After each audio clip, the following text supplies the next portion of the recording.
My name is Adam Keller, and for years I thought I had everything a man could want. I built a steady IT consulting business in Millbrook, Maine, lived in the house my grandfather raised with his own hands, and married Amber, the woman everyone swore was out of my league. I believed them for 8 years straight. Then came one Tuesday afternoon. I drove home early, rain hammering the windshield, and inside my garage sat a black Mercedes I'd never seen parked beside Amber's silver BMW. The front door was unlocked. She never left it that way. Boots dripping, I stepped in and heard it. Laughter upstairs. Breathless, intimate. A man's voice followed, confident, terrifyingly familiar. And in that instant I knew, if I opened that door, nothing in my life would ever be mine again. The black Mercedes gleamed under the dim garage light, rainwater still sliding down its hood. It didn't belong here. Everyone in Millbrook knew what I drove, what Amber drove. This car was an intruder. My pulse quickened as I killed the engine of my truck and sat there for a beat, staring through the windshield.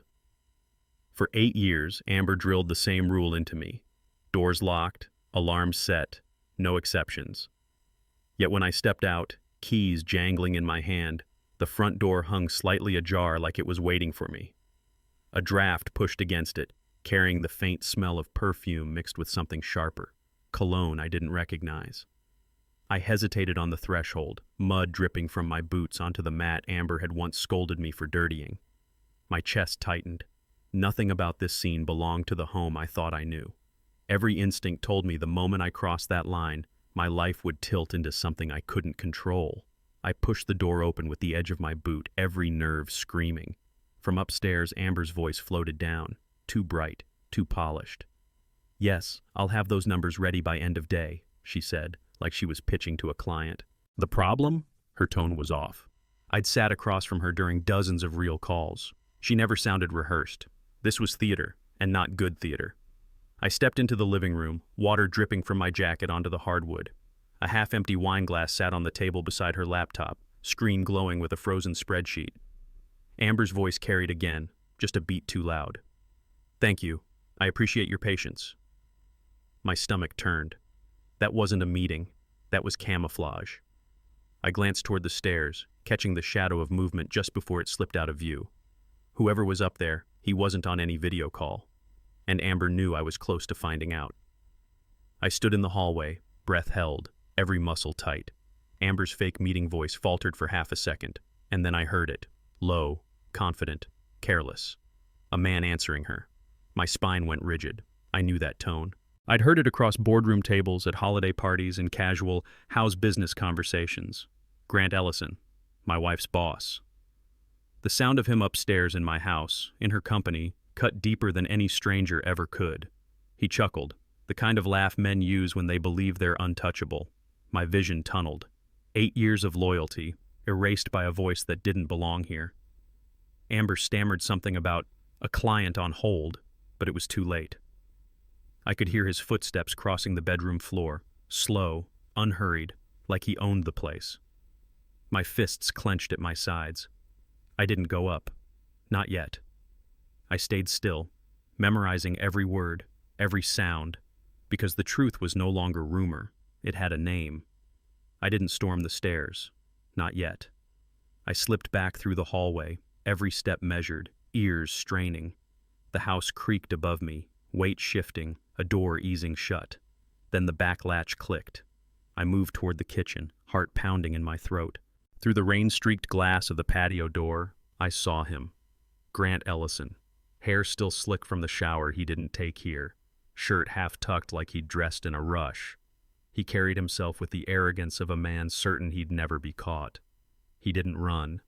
He walked, calm, entitled, across my deck, down the steps, and into the night toward that black Mercedes. I froze, one hand on the counter, the other trembling. It would have been easy to fling the door open, drag him into the rain, demand answers. But I didn't. I watched him drive away, taillights bleeding red through the storm, and knew the betrayal wasn't hearsay anymore. It had a face, a car, and a door left wide open.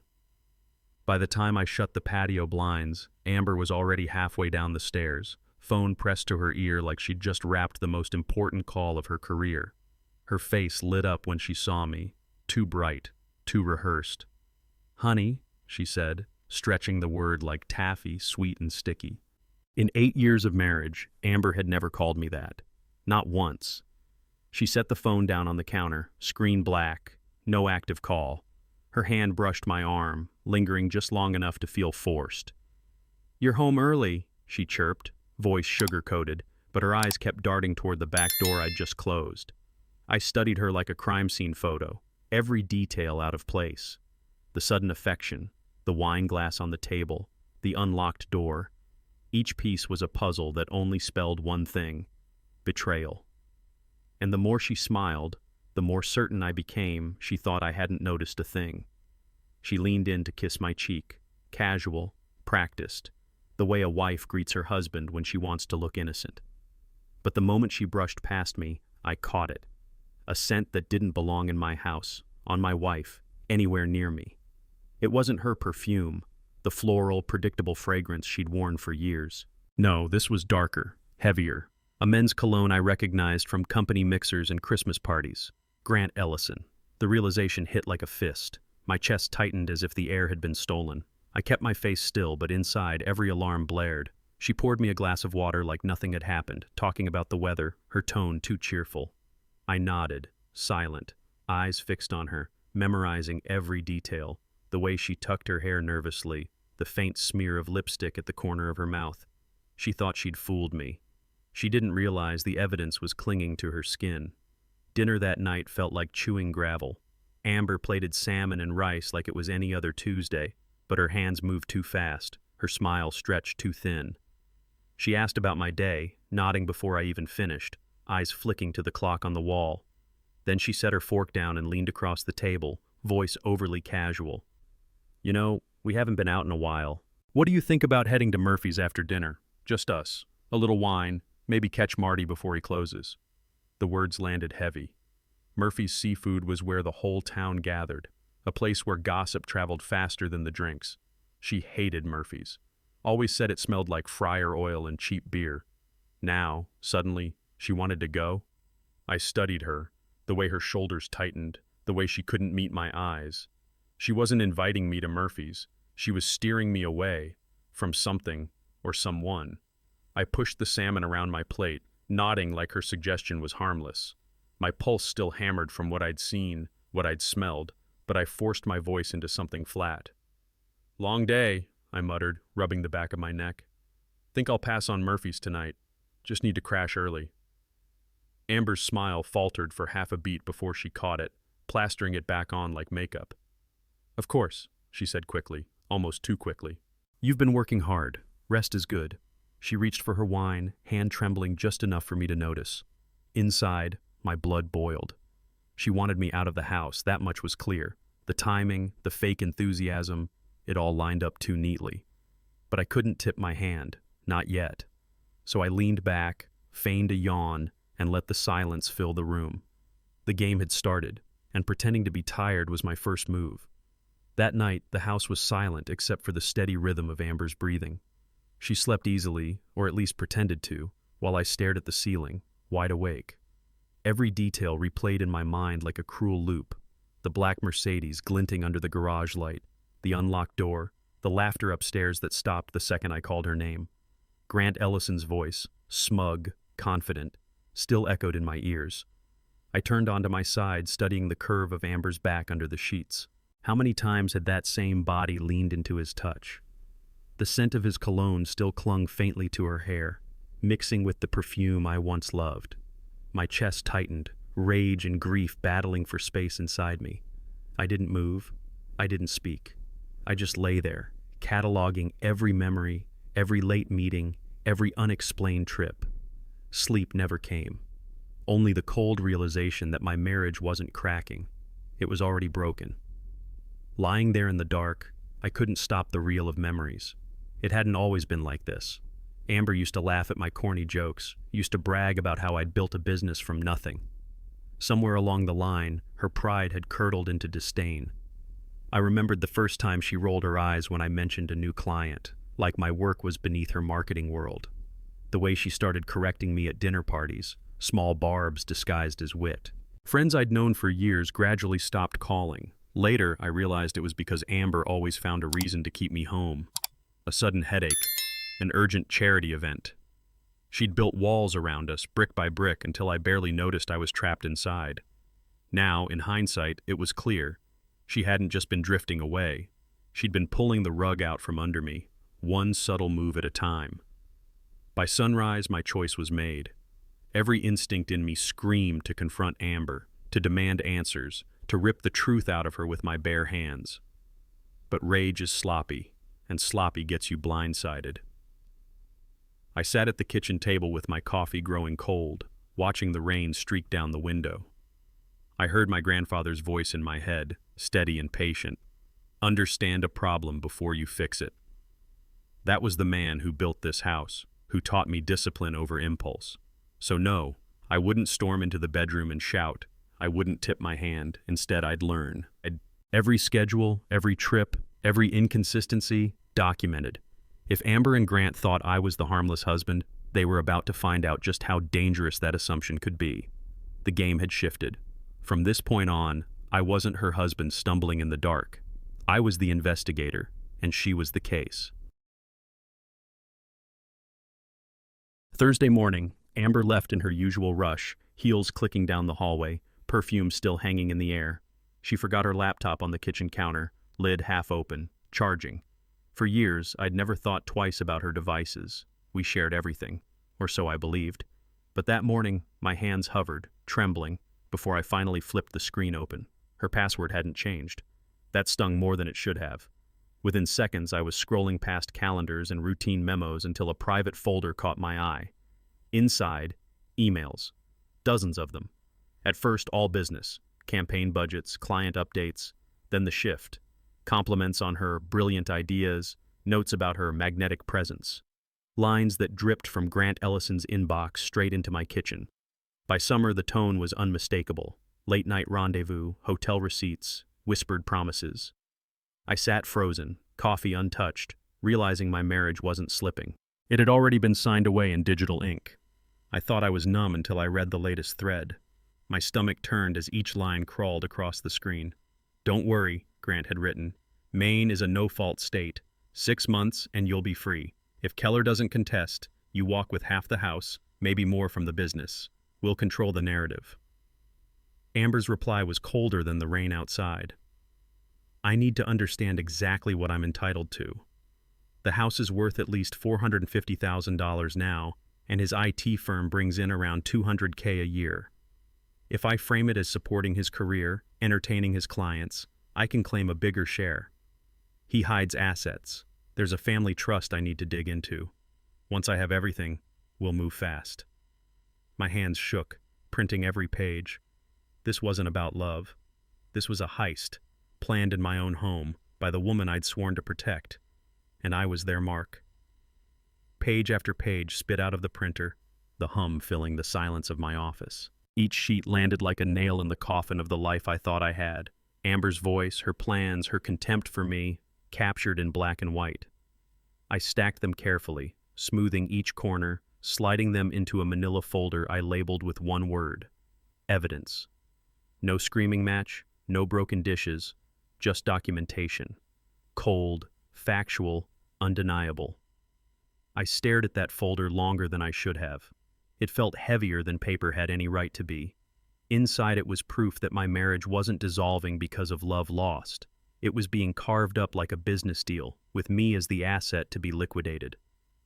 I placed the folder in my desk drawer, locked it, and pocketed the key. This was no longer just betrayal.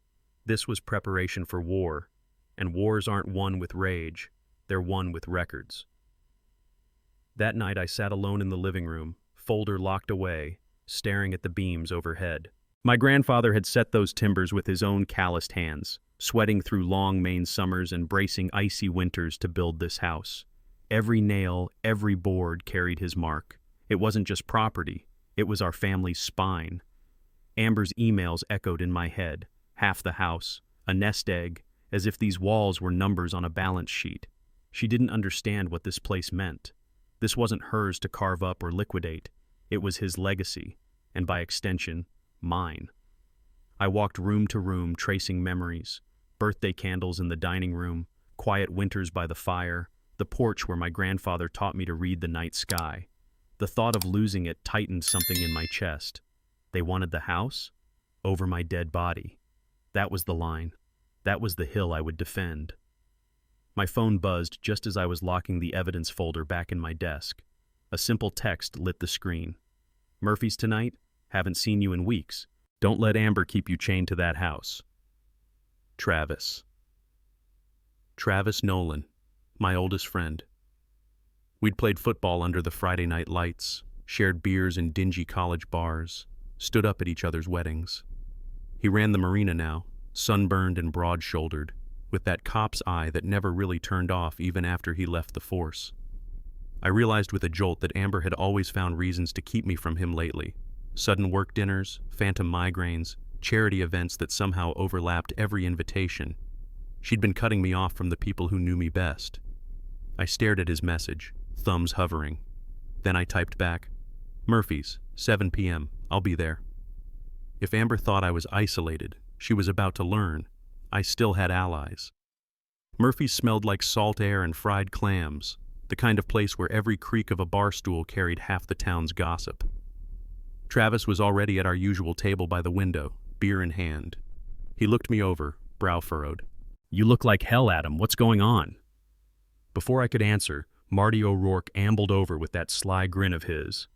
He'd been behind this bar longer than either of us had been alive, pouring drinks and collecting secrets like a human switchboard. Evening, Keller, he said, sliding me a cold one without asking. Haven't seen you around much. Course, your wife's been making the rounds plenty. My grip tightened on the glass. What do you mean, Marty? He leaned in, voice dropping. That silver BMW of hers? Shows up here with a black Mercedes more often than not. And let's just say they weren't exactly talking quarterly reports. The world tilted. Rumors had a name, and everyone knew. I sat frozen, beer untouched, while Marty's words sank in. Travis leaned forward, his voice low but sharp. Adam, you mean to tell me you didn't know? People have been whispering about Amber for months. Hell, maybe years. I blinked. Whispering what? Marty gave a slow shake of his head. She's got a way of making folks feel small, you know that. Fancy car, fancy clothes, talking down to half the wives who shop here. When a woman like that starts stepping out, people notice. They've noticed. Travis slammed his palm on the table, making glasses jump. Damn it, Adam, the whole town's been ahead of you. We thought maybe you were ignoring it, or maybe you didn't care. But seeing you now... Their words cut deeper than the emails. Not only was Amber betraying me in my own house, she'd turned me into the fool of Millbrook, and fools don't get respect, they get laughed at. I stared at Travis, then at Marty, the noise of the bar fading to a dull roar in my ears. The words kept circling, pounding like surf against rock. Everyone knew but me. Amber's laugh at dinner parties, her little corrections, her sudden headaches that kept me home, they weren't quirks. They were moves. While I was busy fixing servers and paying mortgages, she was dismantling my life in plain sight, and the whole damn town had watched it happen. My throat was dry as I muttered, so I'm the last to know. Travis's eyes softened, but he didn't argue. Adam, she made you blind on purpose. That's what predators do. Predator. The word hit harder than any rumor. I wasn't married to a restless wife. I was tied to someone who saw me as prey. The shame burned hot, but beneath it something colder took root. If I was the last to know, I'd make damn sure I was the first to finish it. Travis leaned back, the old leather booth groaning under his weight, and shook his head like he was trying to rattle loose the anger. Adam, you're my brother, blood or not. I'm not letting you walk through this alone. I managed a bitter smile. What can you do? You run boats, not investigations. He tapped 2 fingers on the table, steady and deliberate. I wore a badge for 10 years. I know how to dig, how to watch without being seen, how to document so it sticks.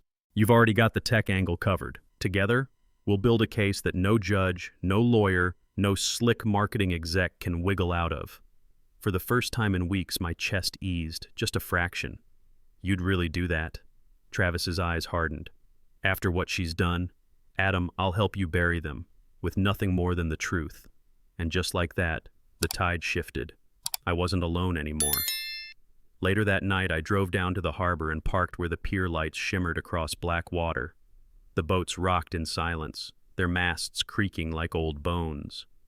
I sat on the hood of my truck, folder pressed against my chest, and let the cold, salt air clear the fog in my head. Amber thought I was harmless. Grant thought I was blind. The town thought I was finished. But I still had one thing they'd underestimated: patience. I pictured the case file in my mind: emails, bank statements, GPS logs, photos, names of people willing to talk. Each piece of evidence would be a nail, and together they'd build the box Amber and Grant couldn't claw their way out of. No screaming, no violence, just receipts, lined up in order, impossible to ignore. The tide lapped against the pilings, steady as a clock. That rhythm became my vow. I would not rush. I would build, and when the time came, I would strike. Back home, I cleared a space on my desk and pulled out an old leather-bound notebook I hadn't touched in years, the kind my grandfather used for ledgers, its pages thick and unyielding. I clicked a pen, stared at the blank sheet, and wrote the first line in all caps: "No rage, only receipts." The words steadied me, like a hand on my shoulder. I wasn't going to scream or beg or throw punches. That would give Amber and Grant exactly what they expected. No, I would be methodical. I dated the page and wrote down the facts. Tuesday, 3:00 p.m., black Mercedes in garage. Laughter upstairs, male voice, Grant Ellison. Amber lied, video conference. Emails recovered from laptop, affair, divorce strategy, asset division. Underneath, I drew a line and added, objective: protect house, protect business, expose lies, build case. Closing the notebook, I felt calm for the first time in days. This wasn't chaos anymore. It was evidence. The next morning, I sat at the kitchen table with my notebook open, a cup of coffee cooling at my elbow. My mind kept circling the same truth. If I wanted justice, I needed to build it the right way. No shortcuts, no dirty tricks, because the moment I stepped outside the law, Amber would use it against me. I wrote a new heading in the journal: evidence collection, legal only. That meant cameras only in common areas of the house, where I had every right to record. That meant logging times, dates, receipts, not rumors. That meant saving copies of emails and messages left unguarded on my own property. Clean, defensible. I underlined the words twice. Chain of custody matters. Amber might laugh at my little computer business, but in this game, precision was everything. If she and Grant wanted to play corporate predators, I'd beat them at their own rules, with documentation even a judge couldn't ignore. That weekend, while Amber claimed she was running errands, I went to work. A plain cardboard box from the hardware store sat on the counter. Inside, 4 discrete Wi-Fi cameras no bigger than a matchbox. They looked like air fresheners, phone chargers, harmless junk. Perfect. I moved through the house with deliberate care, one above the entryway, angled to catch the front door, another disguised near the bookshelf in the living room, a third hidden in the kitchen light fixture, the last in the hallway outside our bedroom, close enough to record comings and goings, but never crossing into private spaces where a judge could call it questionable. Each unit synced to a cloud drive only I could access, secured behind encryption. Amber wouldn't even understand existed. As I tested the feeds on my phone, the images appeared crisp, silent, damning. For the first time, I felt a flicker of control return. This wasn't paranoia anymore. It was preparation. By Tuesday, the first notification buzzed my phone. I was at the office, halfway through a client call, when the feed lit up. Front door, 1:12 p.m. The black Mercedes eased into my driveway, sunlight flashing off its hood. Grant Ellison stepped out like he owned the place, suit jacket slung casual over his shoulder. He didn't knock. He used the key Amber must have given him. My jaw clenched so hard it hurt. For nearly 4 hours, the cameras watched him drift from room to room. Kitchen, living room, upstairs hallway. Their voices bled into the audio pickup. Laughter, hushed plans, talk of weekends away. At 5:03 p.m., he finally left, strolling out the front door, fixing his tie like he'd just wrapped a board meeting. I replayed the footage twice, then 3 times, saving every clip to my secure drive. There it was. Proof. Not suspicion. Not rumor. Proof. My house. My key. My wife. My betrayer. The following afternoon, another alert pinged. This time, I tapped into the kitchen feed. Amber and Grant sat shoulder to shoulder at the island, wine glasses between them, papers spread out like a war map. The audio cut through, every word sharp as glass. "Once I file, I'll argue I supported his career," Amber said, tapping her pen. "Entertained his clients, ran the household. That should get me half the business." Grant chuckled low. "And the house? That's where the real money is. Push him to sell, split the proceeds. He's too soft to fight you." My hand shook around the phone. My marriage, my work, my grandfather's house, dissected like spoils of war. Amber leaned closer, her voice cold. "By the time he realizes, it'll be too late. We'll already have everything lined up." I paused the video, heart pounding. They weren't just cheating on me, they were liquidating me. And now, I had their conspiracy on tape. That night, I sat in my office with the footage looping on my monitor. I'd already heard the worst of it, Amber plotting, Grant strategizing. But then came the line that hollowed me out. Grant's voice, smooth with arrogance. "Relax, babe. He's just a harmless IT guy. Fixes printers for a living. What's he gonna do?" Harmless. 2 syllables that cut deeper than any knife. I'd built a business from nothing, carried payroll through lean winters, kept clients' networks alive while storms gutted half the coast. But in their eyes, I was a footnote. A joke. Amber laughed softly in response, and that laughter echoed louder than any scream. She hadn't defended me. She hadn't said he's more than that. She'd agreed. I leaned back, staring at the ceiling until my eyes burned. I wasn't harmless. I was patient. And they'd just handed me the reason to prove it. The next morning, I shaved, pressed a clean shirt, and drove to Coastal Marketing Solutions. Not to see Amber. This was about Dana McAllister, HR director, sharp, professional, known in town for her no-nonsense style. I asked for her at reception, introduced myself plainly. "Adam Keller, Amber Lawson's husband. I think we need to talk." Dana raised a brow as I sat across from her in her glass-walled office. "This sounds delicate. What's on your mind?" I slid a folder across the desk, copies of select emails, carefully chosen. Not the full trove, just enough to open her eyes. "There's a relationship happening between your executive, Grant Ellison, and my wife. It isn't rumor. It's documented. Raises, promotions, decisions made under the influence of an affair. That puts your company at risk." Dana's face went still, professional mask slipping just enough to show alarm. "Mr. Keller, if what you're telling me is true, this could be explosive." I leaned in. "It already is." Dana folded her hands, careful, measured. "Mr. Keller, allegations like this can't rest on hearsay. We'd need, well, more than innuendo." I nodded, sliding out the second folder I'd prepared the night before. Inside, a printed timeline. Dates, times, emails, cross-referenced with Amber's promotions and pay raises. "Look at July," I said, tapping the column. "Grant recommends her for a raise.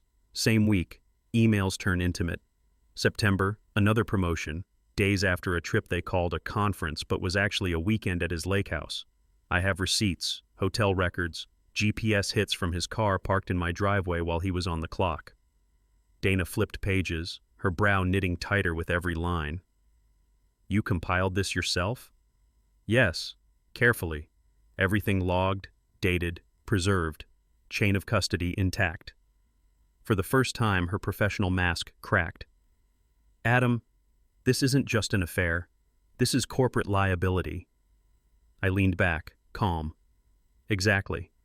And now it's your problem too." Dana closed the folder slowly, her nails tapping once against the cover. "Mr. Keller, what you've given me is substantial. If this holds up, it's not just a violation of company policy. It's grounds for termination, lawsuits, maybe worse." I kept my voice even. "Then do what you have to do." She exhaled, eyes sharp now, less HR gatekeeper and more investigator. Here's what I can promise. I'll open a formal internal review, quietly, for now. That means pulling performance files, approval records, and interviewing staff who may have witnessed inappropriate behavior. But I'll need more than paper trails. A witness who can corroborate. I nodded. Workplace allies. I'll see what I can find. Dana's gaze held mine, steady. If you're right, Keller, this won't just end Amber's career. It could take Ellison down with her. Are you ready for that fallout? I thought of my house, my grandfather's legacy, the word harmless. Yes, I said. I'm ready. I left Dana's office and sat in my truck until the adrenaline settled. If Ellison was the engine, there was someone who could cut the fuel line, his wife. Patricia Ellison, old money, immaculate reputation, zero tolerance for scandal. I searched my contacts for a mutual, Millbrook is small, and found one, Mrs. Eleanor Kane. 2 calls later, I had a number. I didn't posture when Patricia answered. Mrs. Ellison, my name is Adam Keller. I believe your husband is involved with my wife, Amber Lawson. I have documentation, emails, dates, video of his car at my home during work hours. I'm not looking for drama. I'm looking for truth. Silence, then a measured breath.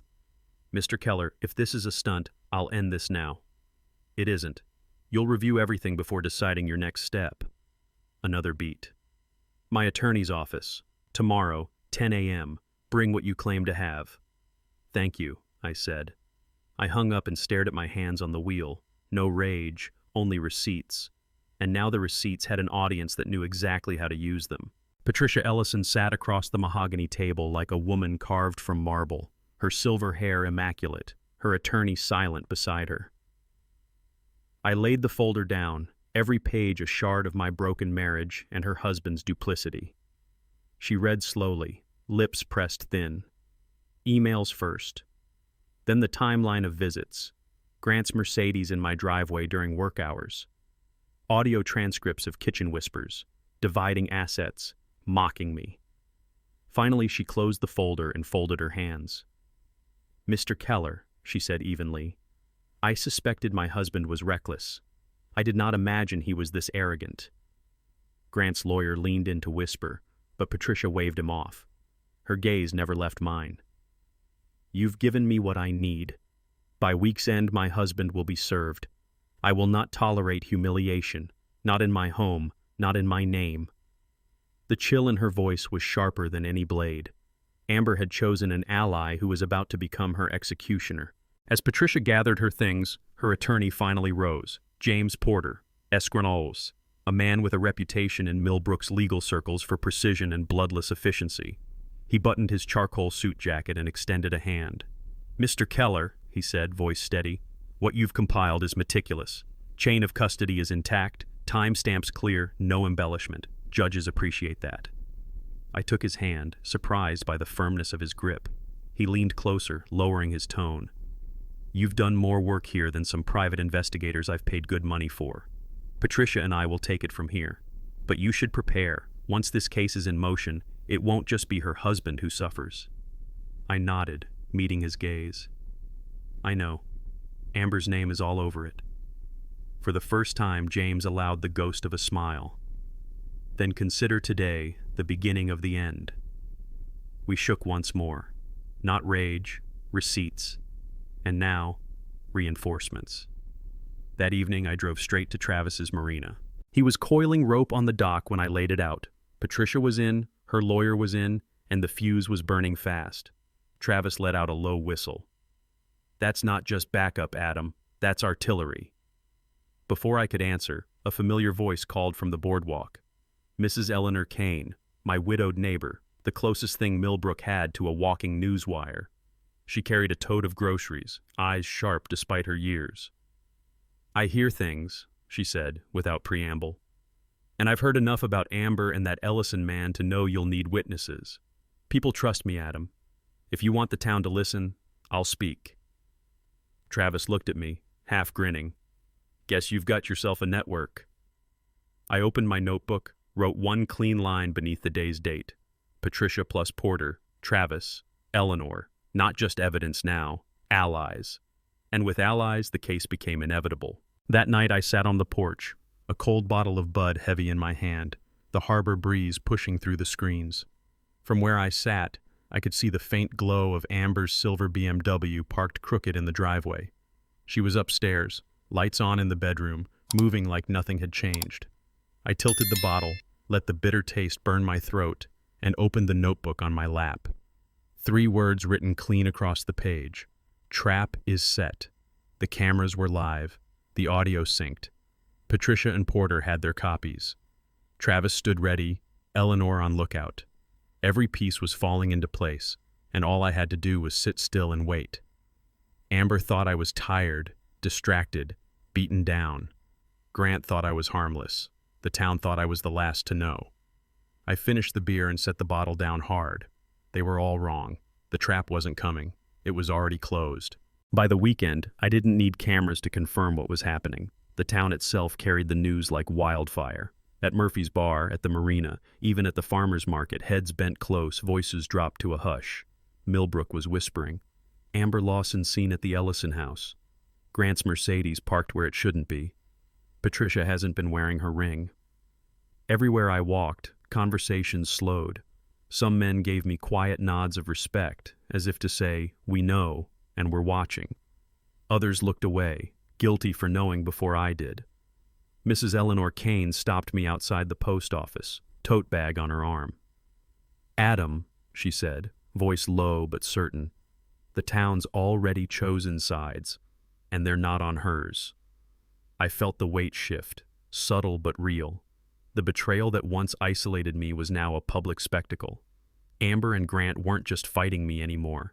They were fighting the entire rhythm of Millbrook. By Sunday afternoon, the real engine of Millbrook had started humming. Mrs. Eleanor Kane, widowed, retired, sharp as ever, sat in her sunroom with the cordless phone balanced on her knee. I knew because she told me later, grinning like a fox. I called the garden club, the church ladies, the museum board, even that bridge group Amber always tried to impress, she said. People should know what kind of company they're keeping. Within hours, the ripple became a wave. Invitations disappeared from Amber's inbox. A charity brunch seat was suddenly full. One of her closest friends unfollowed her on social media, a quiet public betrayal in its own right. By evening, even Travis heard it at Murphy's. Patrons murmuring, Lawson's girl caught up with Ellison, shameful. Amber still floated around town in her red dresses and curated smiles, but the air had changed. When she waved, fewer waved back. The receipts were powerful. But Mrs. Kane's phone tree? That was devastating. Monday morning, the storm finally broke. I was in my office when Amber's voice carried down the hall, sharp, defensive, cracking in places. She'd taken a call in the kitchen, not realizing the hallway camera picked up every word. Patricia, please, it's not what you think, Amber stammered, pacing in tight circles. Patricia's voice came through the speaker, cold as winter steel. Don't insult me, Amber. I've read the emails. I've seen the timelines. You used my husband for leverage, and you strutted through this town like no one would notice. Did you think Millbrook was blind? Amber's hand clutched her hair, eyes wide. Grant loves me. We have plans. Patricia cut her off. Plans? No. You had delusions. By week's end, my lawyers will serve him. And if you're still tethered to him when the papers hit, you'll sink with him. Amber froze, phone trembling in her hand. For the first time, I saw it, fear cracking her mask. I stayed in my office doorway, silent, watching Amber crumble in real time. She lowered the phone slowly, like it weighed 50 pounds, and set it on the counter. Her hands wouldn't stop shaking. For years, she'd carried herself like the center of every room, confident, untouchable, the woman people whispered about with envy. But now, her chest rose and fell too fast, her eyes darting toward the window blinds as if the whole town might be watching. She whispered to herself, voice thin and breaking, This can't be happening. Patricia can't. She won't. The words dissolved into frantic breaths. She reached for a glass of water, but the rim clinked against her teeth, the tremor in her hands impossible to hide. I didn't move. I just memorized every second, the same way my cameras did. The strong, calculating Amber Lawson was gone. What stood there in my kitchen was someone cornered, unraveling thread by thread, and I hadn't lifted a finger. While Amber unraveled at home, a different storm gathered downtown. Dana McAllister, true to her word, moved swiftly. She emailed the board of Coastal Marketing Solutions with a subject line that froze spines. Urgent compliance review. Attendance required. By midweek, every director sat around the long glass table. Folders were placed in front of them, neat as knives. Inside, copies of the timeline I'd built, annotated by Dana's team, cross-referenced with suspicious promotions and unexplained travel expenses. "This isn't gossip," Dana said evenly. "This is exposure. If ignored, it could become a liability suit, or worse, shareholder action." A few directors shifted uncomfortably. One finally muttered, "And Ellison?" Dana didn't blink. "We'll hear his explanation, but the documentation is significant, and there are witnesses willing to testify." She didn't say my name, but it hung in the air anyway. For the first time, Grant Ellison's empire wasn't being measured by ambition. It was being measured by receipts. Grant Ellison walked into the boardroom with his trademark grin, the one that used to melt clients and charm staff. But today, no one smiled back. Folders lay open, eyes sharp, silence thicker than glass. Dana slid a sheet across the table. Hotel receipts billed as conferences. Promotions signed off with no oversight. Conflicts of interest. "Do you deny this, Mr. Ellison?" Grant's grin faltered. "This is absurd." "Enough," the chairman cut in. "Effective immediately. Your employment with Coastal Marketing Solutions is terminated. Security will escort you out." As the words landed, a courier stepped into the room, leather briefcase in hand. "Mr. Ellison?" he asked. Grant turned, already pale. The man handed over a thick envelope. "Service of divorce, filed on behalf of Mrs. Patricia Ellison." Grant staggered, papers shaking in his grip. In less than 5 minutes, he had lost his company and his marriage. The predator of Millbrook had finally been declawed. The next day, Amber strutted into Coastal Marketing Solutions in her red blazer, clutching a latte like nothing had changed. But the office didn't greet her with smiles, only silence. Eyes ducked, whispers trailed behind her heels. At 10 sharp, Dana McAllister called her into HR. The blinds were drawn, a manila folder waiting on the table. Dana didn't waste time. "Amber Lawson, due to conflict of interest violations and evidence of misconduct tied to Mr. Ellison, your employment is terminated effective immediately." Amber blinked fast, trying to summon her usual composure. "You can't. This is retaliation. Dana's tone stayed cool. "Your severance has been voided. Security will walk you out. Please return your badge and company property." Amber's hand trembled as she unclipped the lanyard. Outside, co-workers stole glances through the glass. No applause, no sympathy. She had walked into the building with her chin high. She walked out carrying a cardboard box. And just like that, the pedestal she'd built crumbled to dust. I saw her before she saw me, standing on the curb outside Coastal Marketing, a cardboard box in her arms, hair whipping in the wind. The same woman who once walked into this town like she owned it now looked small, shoulders hunched, clutching office scraps like lifelines. I pulled the truck to the curb.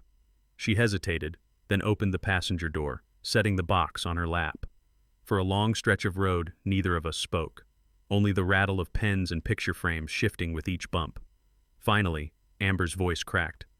"They blindsided me, Adam. One mistake and they throw me out? After everything I gave that company?" I kept my eyes on the road, hands steady on the wheel. Not a word.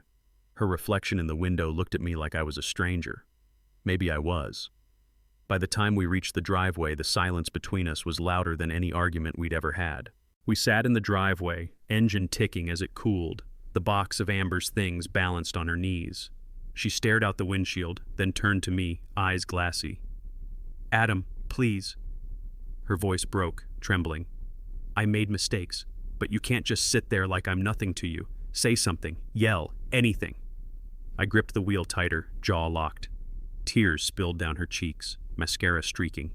She reached across the console, fingers brushing my arm. "Honey, I need you. You're all I have left. Don't let this be the end."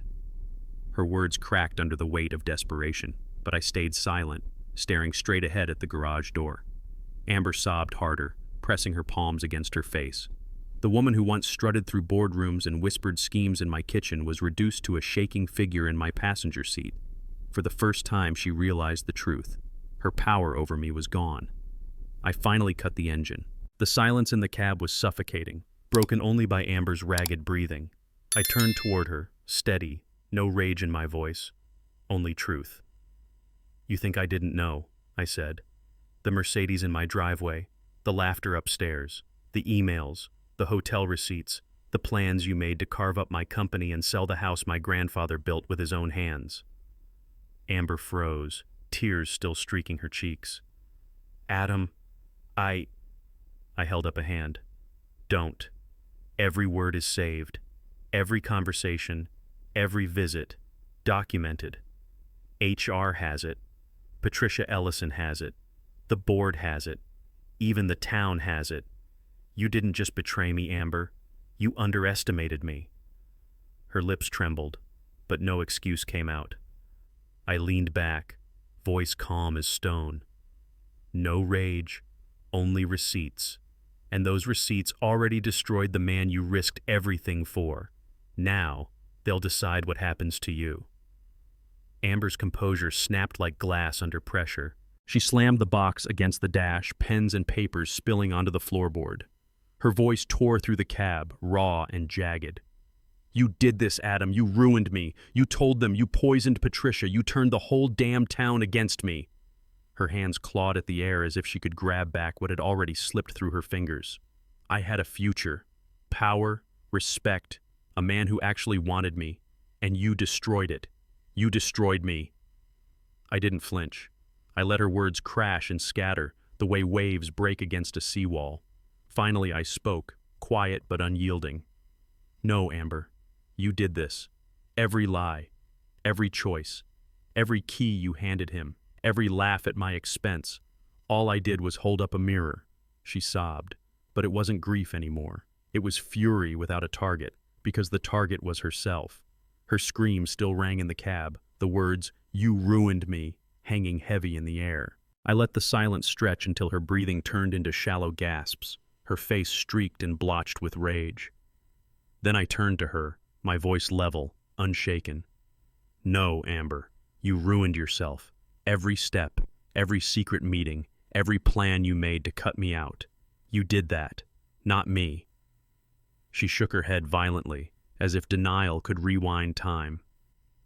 "I was trying to build something better, something bigger than this small town, bigger than you."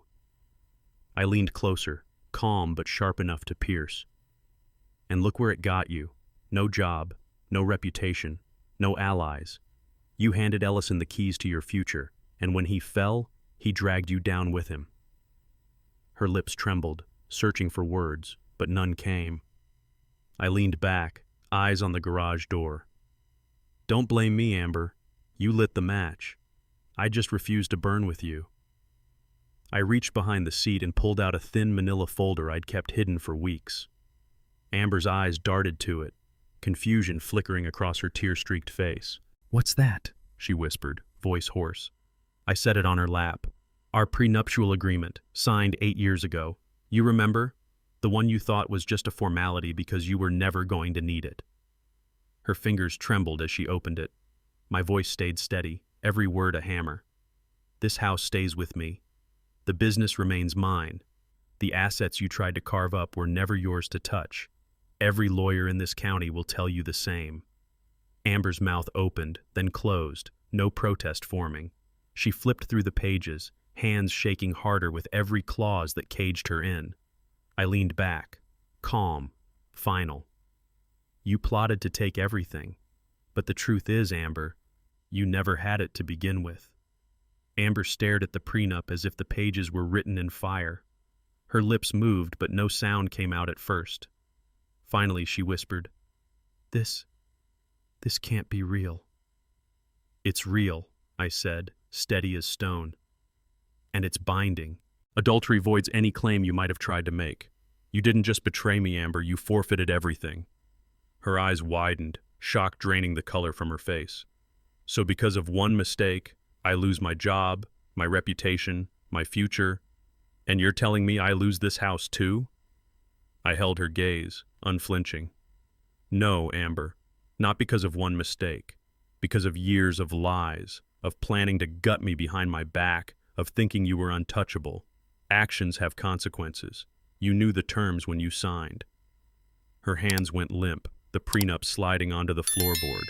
For the first time, she seemed to truly understand. Infidelity wasn't just betrayal. It was self-destruction.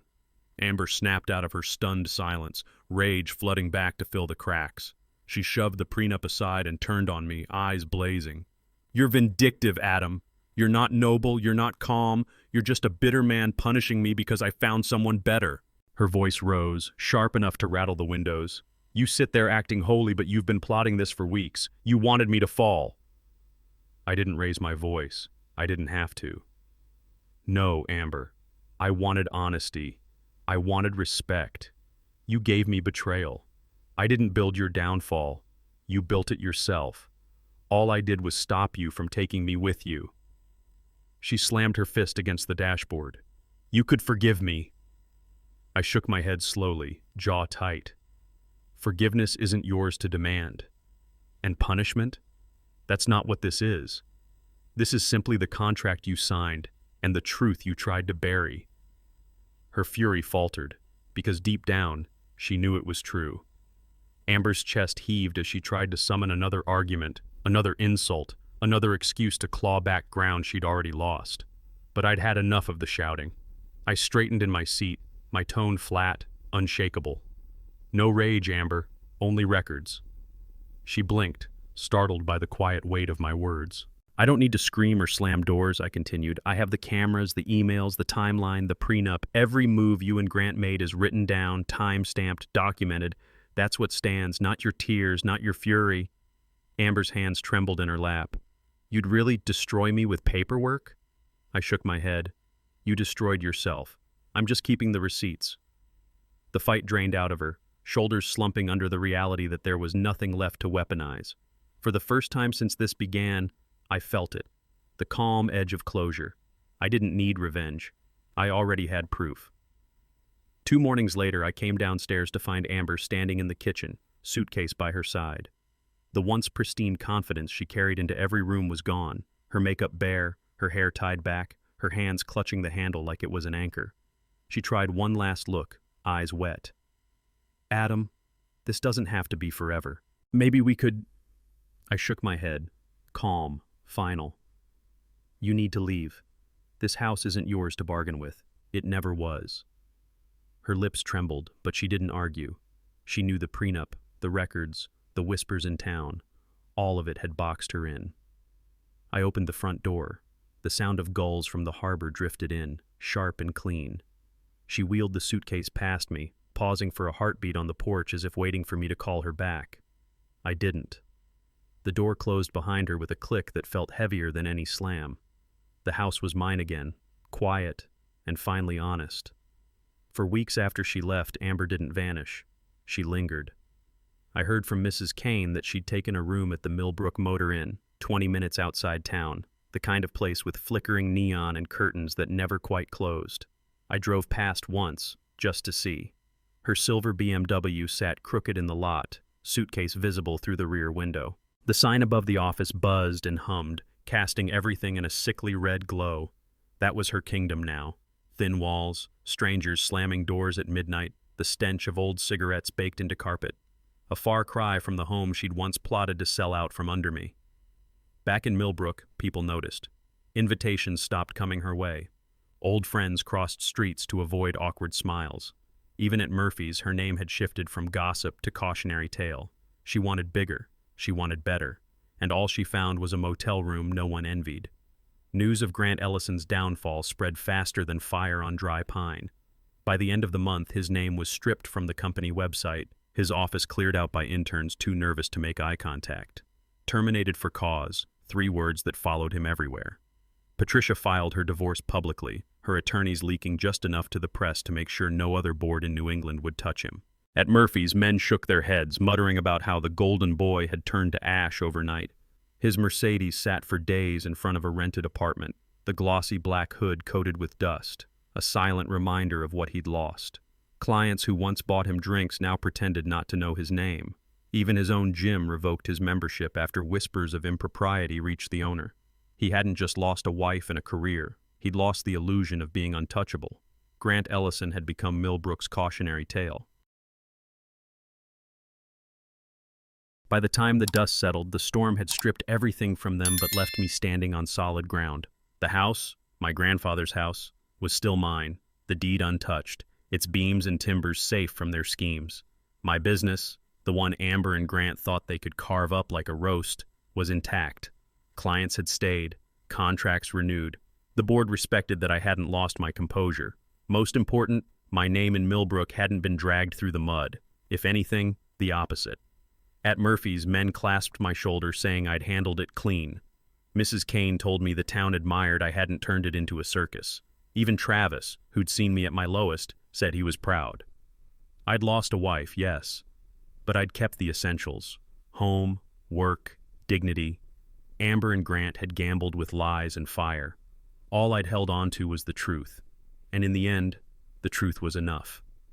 The evening air off the harbor was cool, carrying the faint smell of salt and pine. I sat on the porch, 2 tumblers of whiskey set between me and Travis. The boards creaked under our boots as the sun bled orange over Millbrook. Travis raised his glass. "To surviving hell," he said, his voice steady, like he'd been waiting for this toast. I clinked mine against his. "To patience. To receipts." We drank in silence for a moment, watching the street lamps blink on one by one. For the first time in months, my chest didn't feel tight. No cameras, no recordings buzzing in my pocket, no weight of secrets pressing down. Just the honest burn of whiskey and the company of a man who hadn't once betrayed me. Travis leaned back in his chair. "Feels good, doesn't it? Knowing you didn't let their poison turn, you mean?" I nodded slowly. "It feels like breathing again." And for once, the silence was peace, not punishment. By early fall, Millbrook had made up its mind. At the diner, men tipped their coffee mugs when I walked in. At the marina, old-timers nodded, calling me the man who stood tall. It wasn't pity. They'd seen enough drama in this town to know the difference. This was respect. They didn't see rage or spectacle from me. They saw someone who took betrayal and answered with discipline, not destruction. Someone who chose proof over fists, truth over noise. Mrs. Kane said it best when she caught me outside the post office.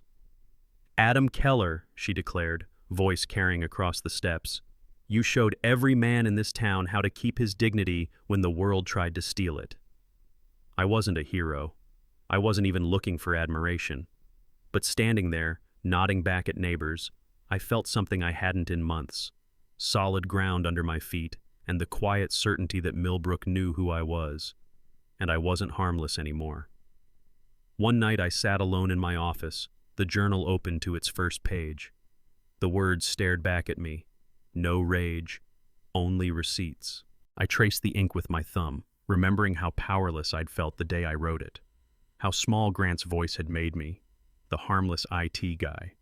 But now, Grant was unemployed, divorced, a ghost in his own town. Amber was exiled to a motel, her reputation shredded. And me, I still had my home, my company, my name. I realized the truth in that moment. I was never harmless. I'd simply been underestimated. Discipline, patience, and facts were never weakness. They were weapons. Stronger than rage, sharper than fists. I closed the journal and looked around my office, the heartbeat of the business I built with my own hands. I wasn't the man they mocked anymore. I was the man who endured, who outlasted, who stood tall. And Millbrook knew it too. Looking back, I understand now. Love can betray you. Promises can be broken. Vows can rot in silence. The face you trusted most can become the mask of your enemy. But the truth, cold, documented, undeniable, never betrays. It was the evidence that carried me when my heart couldn't. The timeline, the emails, the recordings, they stood where feelings failed. And in the end, they protected what mattered: my home, my work, my dignity. Amber and Grant burned themselves down with lies. I didn't have to lift a hand. I only had to hold on to the facts, page by page, record by record. Receipts don't scream, they stand. And when the smoke cleared, so did I. I wasn't harmless anymore, and I was never going to be weak again. Now I'll ask you, if it were your life, your betrayal, your receipts, would you forgive or would you finish it? Comment 1 for forgive. Comment 2 for end.